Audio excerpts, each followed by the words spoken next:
দেশতকৈ চিনেমা ডাঙৰ নহয় বা তেনেকুৱা কথা নহয় আচলতে আমাৰ কাৰণে যথেষ্ট কষ্টৰ কথা এটা আচলতে দেখিছোঁ যোৱা কেইদিনমানৰ পৰা দেশৰ পৰিস্থিতি খুব এটা ভাল নাছিলে কিন্তু যোৱা ৰাতিৰ পৰা দেখিছোঁ অকণমান যুদ্ধৰ পৰিৱেশটো আৰু বেছি বাঢ়ি গৈছে আমাৰ আচলতে চিনেমাখন আজি 9 মে আজি ৰিলিজ হোৱা কথা আৰু আমি একচুৱেলি চিনেমা হলত চিনেমা চাম বুলি আহি আছোঁ তাৰপিছতো আমি চিনেমাখন কেঞ্চেল কৰাৰ দৰে এটা কঠোৰ সিদ্ধান্ত এটা ল'বলগীয়া হৈছে মই পৰিচালক শ্ৰী ধনজিৎ দাস আৰু আমাৰ প্ৰডিউচাৰ খালেকুৰ জামান দা আৰু হামিদুল্লাহ দা তেওঁলোকে দেশক সন্মুখত ৰাখি নিজৰ স্বাৰ্থক পিছৰ ফালে ৰাখিছে আৰু তেনেকুৱা ক্ষেত্ৰত আমি আমাৰ চিনেমাৰ কলা কুশলীসকলেও কোনো কাৰণত তেতিয়ালৈ তাতকৈ পিছুৱাই যাব নোৱাৰোঁ আমিও দেশৰ কাৰণে আগবাঢ়ি আহিব লাগিব দেশ প্ৰথম তাৰ পিছত যিকোনো শিল্পকৰ্ম হ'ব পাৰে আৰু যিখিনি সময়ত দেশক আমাৰ শিল্পীসকলৰ দেশৰ জোৱানসকলক আমাৰ শিল্পীসকলৰ সমবেদনাৰ বা সঁহাৰিৰ বা সাহসৰ দৰকাৰ হয় সেইখিনি সময়ত যিহেতু আমাৰ চিনেমাখনৰ নাম কেছ টু নগেন এখন অকণমান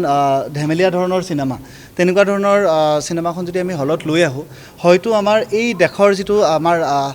সাহস বা আমাৰ দেশৰ জোৱানসকলে যিখিনি কষ্টৰে আমাৰ দেশৰ কাৰণে যুঁজি আছে সেইখিনিক চাগে আমি কোনোবা জেগাত অকণমান তাচ্ছিল্য কৰা হ'বও পাৰে বুলি আমাৰ প্ৰডিউচাৰ খালেকুৰ জামান দাই অনুভৱ কৰিলে আৰু সেইটো কথা আমাৰ লগত যেতিয়া শ্বেয়াৰ কৰিছে আমিও আটাই সহমত আমি এই ক্ষেত্ৰত সহমত এইকাৰণেই কাৰণ আমাৰ চিনেমাখন ৰাইজে চোৱাটো আমি আটাইয়ে বিচাৰোঁ কিন্তু আমি এইটো কথাও জানো যে আমাৰ চিনেমাখন যিকোনো সময়ত আমি ৰাইজৰ ওচৰলৈকে লৈ আহিব পাৰিম কিন্তু দেশৰ এই পৰিস্থিতিত ৰাইজে নিশ্চয়কৈ আমাৰ দেশৰ সৈনিকসকলৰ লগত থকাটো প্ৰয়োজনীয় গতিকে সেই সিদ্ধান্তটো লৈ আমি আজিৰ কাৰণে আমাৰ চিনেমাখন স্থগিত ৰাখিছোঁ আজিৰ দিনটোৰ সকলোখিনি শ্ব' আমি কেঞ্চেল কৰিছোঁ আৰু ইয়াৰ পৰা গৈয়ে আমি বিভিন্ন আলোচনাত মিলিত হ'ম আমি গোটেইখিনি আৰু হয়তো আমি ইয়াক সম্পূৰ্ণভাৱে স্থগিত কৰি পেলাব পাৰোঁ আজি 9 মে'ত চিনেমাখন ৰিলিজ হোৱা কথা আছিলে আৰু আমি বৰ্তমানৰ কাৰণে অস্থায়ীভাৱে আমি চিনেমাখন স্থগিত ৰখা বুলি আমাৰ তৰফৰ পৰা ঘোষণা কৰিছোঁ ইয়াৰ মাধ্যমেদি কিন্তু আমি ৰাইজক আহ্বান জনাম যে কেছ টু নগেন হৈয়ে থাকিব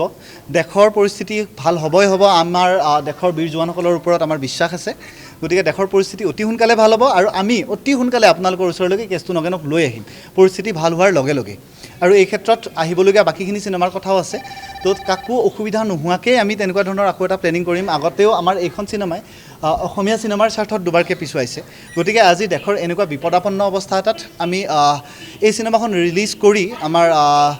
এই গোটেই পৰিৱেশটোক আমি বিনষ্ট কৰিব বিচৰা নাই আৰু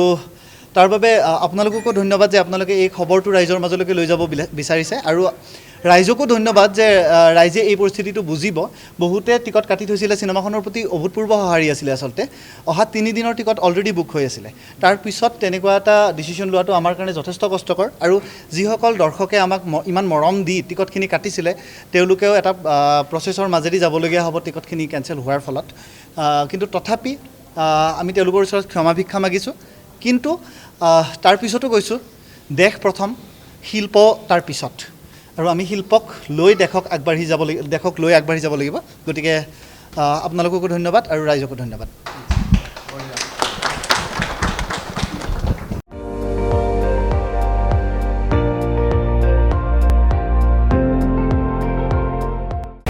আপুনি চাই আছে ND24 সৰ্বশ্ৰেষ্ঠ নহয় সৰ্বোত্তমৰ দৌৰত